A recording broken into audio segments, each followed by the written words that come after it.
Dakajing temu banyale ban pynmih Pisa ke Skul banyak tay ke Auditorium kaban long ke jimentoy na kabanta ke Khynnah Skul hakasi palai jong katayo ka Myngken Christian High Secondary School galapen long de ka Food Fest kam Sales of Work ya ka balai shambanta de ke Khynnah Skul bat ke Nonghikai kumju.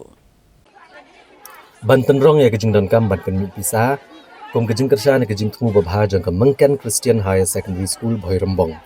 Hakashipau terik urisau arhajar arpusau, Khynnah Skul kila penlong dekat Food Fest kam Sales of Work ban pynmih Pisa dekat benta ban shna yak Auditorium jong dekat Skul. La ban kedau, bagi Myngken Christian High Secondary School bhoi rembong, kadi ke Skul kebala pau ha kejelal leng baki kami lakai football pada ke pulia putih. Rekadang don pat ha pedang kijing duna, haga ba ban pelat ki Khynnah naga sngib uslap ke por badan ki program. Ketemu ban shna ke Auditorium ka ban ngam sans pangot iai ki Khynnah Skul. Haga bala sakhiru bagi kam kala sedang meniat cekmat daga managing committee. Haga ne ke Food Fest kam Sales of Work na lor ke jingde ke jingbam.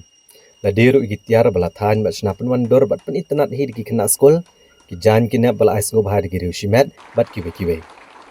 Ya kane ka Food Fest kam Sales of Work lawan ban play ha ke performance step dau director ke School Education and Literacy swapnel tembe.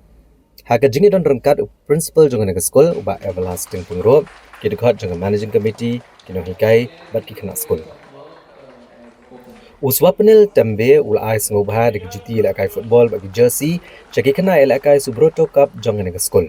Belong ru kadak ban ai kublai bat ket bok ket ruyang yakini kirang lakai haswa bagian net menikun yak Indo French football tournament kaban selong ha Paris. Habakran negane ke jingelang kabla penlong ha Palau Skul.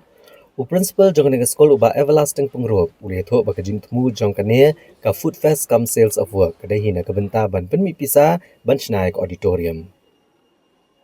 Uswa panel tembe habakran hakane ke jingelang ulai ke jingero ki Khynnah elakai subroto jong dengan Skul ki balala ban elakai bha bat pynmih ke sap ke bagi don bat ulong baka jelahi berkobai ke snow sarong yakane ka kunhun elakai jong dengan Skul.